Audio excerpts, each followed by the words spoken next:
எல்லாருக்கும் வணக்கம். நான் உங்கள் டாக்டர் எஸ்பி நிஷா. நம்ம இன்றைக்கி எதை பற்றி டிஸ்கஸ் பண்ண போகிறோன்னா, எவ்வளோ நாள் ஃபாஸ்ட்டாக போச்சு பாருங்கள். இப்போ தான் நியூ இயர் வந்த மாதிரி இருந்துச்சு. அதுக்குள்ளே பார்த்தீங்கன்னா இப்போ February 1 இருக்கும்.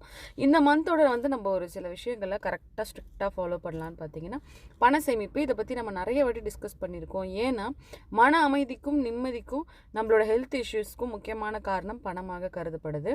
அதில் முக்கியமான ஒரு 5 விஷயத்தை நம்ம என்னென்னா சீர்படுத்தலாம் அப்படின்றத பார்ப்போம். நம்பர் 1 பார்த்தீங்கன்னா, நீங்கள் எப்போவுமே இப்போது இன்னிலேருந்து ஏதாவது பொருள் வாங்குறீங்கன்னா பைசா கையில் எடுத்து பைசாவாக செலவு பண்ணுங்கள்.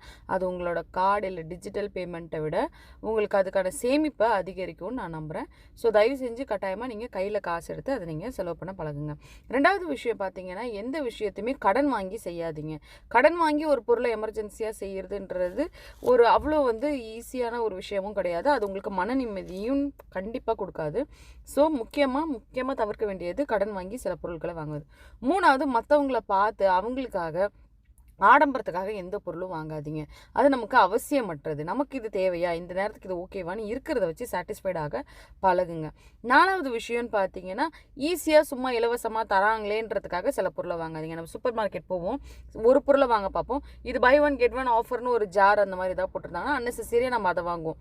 ஸோ அந்த மாதிரி விஷயங்களை நீங்கள் தவிர்ப்பது ரொம்ப ரொம்ப நல்லது. அஞ்சாவது, இதெல்லாம் ஒரு பாயிண்டா அப்படின்னு சொல்லி யோசிப்பீங்க. ஆனால் நம்ம முக்கால்வாசி நம்மளுக்கு தெரியாமல் நம்ம கிட்ட இருந்து பைசா செலவாகிறது இந்த விஷயத்தால தான்.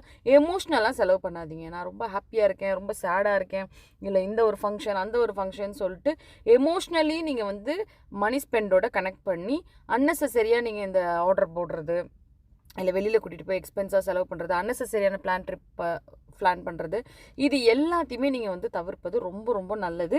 இது கண்டிப்பாக நீங்கள் ரொம்ப ஸ்ட்ரிக்டாக ஃபாலோ பண்ணும்போது உங்களோட சேமிப்பு திறன் அதிகமாகும். உங்கள்கிட்ட பைசா குறையிறது